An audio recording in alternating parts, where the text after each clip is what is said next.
নমস্কার বন্ধুরা, শৈলবালা রান্নাঘরে স্বাগতম। অনেক অনেক ভালোবাসা রইল তোমাদের জন্য। আজকে আমি রান্নাঘরে একটা মাছের ঝোল দেখাবো ঝিঙে দিয়ে। এই যে ঝিঙে, আলু আর মাছ, এতে আদা, জিরে, মৌরি আর ধনে একসঙ্গে বেটে নিয়েছি। আর এই যে ঝিঙে আলু সব কেটে নিয়েছি। এই যে মাছ বেছে নিয়েছি। এই যে নুন হলুদ মাখিয়ে নিলাম মাছেতে। এই যে তেল দিলাম।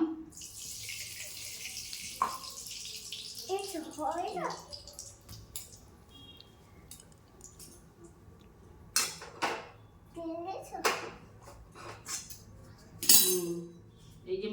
কড়াই একটু তেল দিয়ে দিলাম।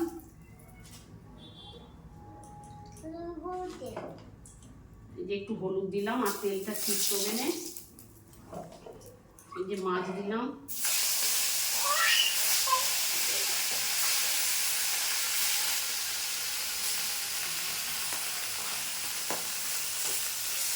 মাছ হয়ে গেছে, মাছ তুলে নেবো। দেখুন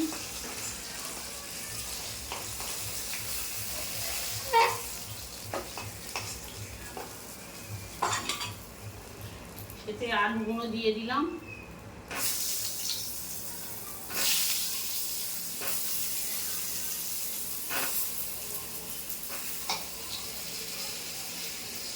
একটু হলুদ দিলাম।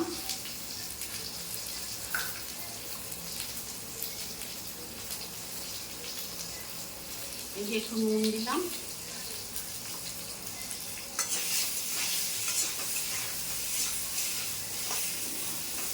একটু জল কমিয়ে চাপা দিয়ে ভাজবো। আস্তে আস্তে ভাজবো, আলুগুলো সেদ্ধ হয়ে যাবে।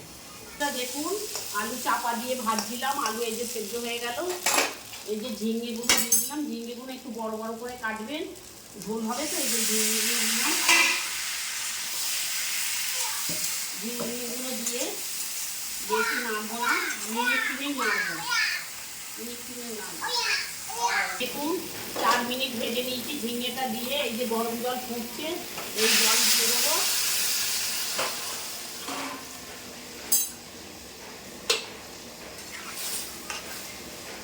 এই যে আর একটু হলুদ দিয়ে দিলাম। হলুদ দেওয়া রয়েছে, একটু হলুদ দিলাম। এই যে একটু নুন দিয়ে দিলাম। দিয়ে এই যে চাপা দিয়ে 5 মিনিট রাখবো। 5 মিনিট রেখে তারপর নামাবো।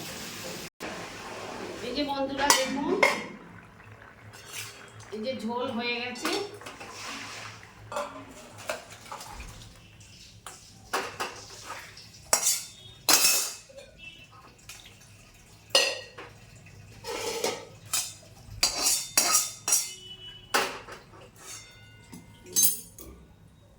বন্ধুরা তেল দিলাম, আর তেল বেশি দেবো না।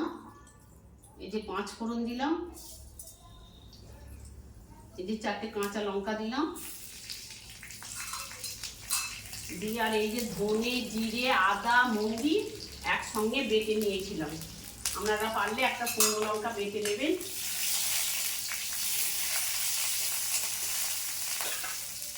এই যে সব মশলা একসঙ্গে মিক্স করে বেটেছি, এই যে দিলাম। মশলা কষা হয়ে গেছে। এই যে ঝোলটা ঢেলে দিলাম।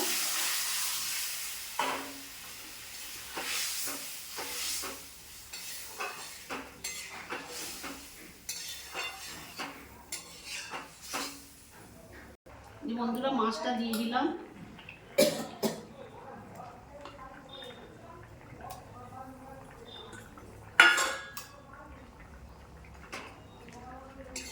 দিয়ে 2 মিনিট ফুটিয়ে নেবো।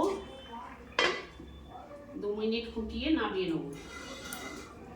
বন্ধুরা দেখুন এই যে হয়ে গেছে। এইরকম গরমের সময় এরকম ঝিঙে দিয়ে আলু দিয়ে, এই যে দেখুন ঝিঙে দিয়ে আলু দিয়ে আর মাছ দিয়ে ঝোল করেছি। এরকম গরমের সময় করে খাবেন, ভালোই লাগবে, সবাই খেতে পারবে। আমরা তো এরকম করেই করি, ঝিঙে আলু আর জিরে আদা দিয়ে আর একটু মৌরি দেবেন, ধনে দেবেন, একসঙ্গে বেটে মশলাটা লাস্টে কষে দিয়ে দেবেন, তাহলেই হয়ে যাবে ঝিঙের ঝোল। আপনাদের যদি ভালো লাগে একটা লাইক, একটা সাবস্ক্রাইব করে দেবেন শৈলবালা রান্নাঘরে। নমস্কার।